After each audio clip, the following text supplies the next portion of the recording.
Wasaaradaha maaliyadaha dowlad goboleedyada iyo dowladda dhexe ee Soomaaliya ayaa shir 2 maalmood soconayay ugu soo xirmay magaalada Kampala. Shirkan ayaa gudoominayay wasiirka maaliyadda dowladda dhexe ee Soomaaliya Cabdiraxmaan Ducaale Beyle iyo gudoomiye ku-xigeenka maamulka iyo maaliyadda gobolka Banaadir Ibraahim Cumar Mahad Alle.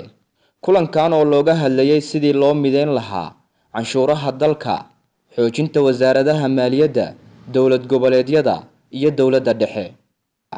Gabagabadii shirka ayaa warbaahinta la hadlay wasiirka maaliyadda dowladda dhexe ee Soomaaliya Cabdiraxmaan Ducaale Beyle.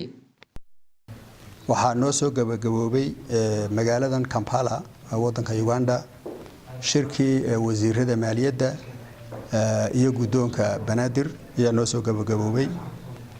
waxaa runtii aad mahad u celinayaa saaxiibaday oo halkan isugu wada yimid gidigooda iyagoo dhan oo ajandihii aan ka hadalay aanu si fiican iskula lafaguray iskula qaada dhignay waxyaalana ku heshiinay aan meel isla dhignay.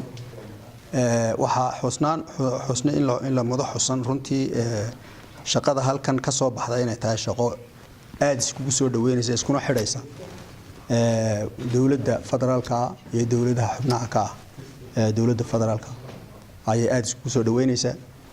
waxaan ka wada hadalay waxyaalihii finance-ka maaliyadda wada shaqaynta iyo habka wada shaqaynta loo marayo habka budgetka iyo sida loo transferka budgetka ama isku gudbinta budgetka ka wada shaqaynta budgetka waqtigiisa la isku soo dhaweyntiisa iyo waxyaalihii ka soo baxay shirkii 14 September aan ku lahayn Addis Ababa waxyaalihii ka soo baxay iyagana wixii ka soo hadhay aan isla lafaguray meel isla dhignay. insha Allah taala waxaan ku goosanay shirka dambe inaan ku qabano Kismaayo bisha 22keeda hadii la yiraahdo December inaan halka ku qabano. Ayub Xaraare CNA Kampala.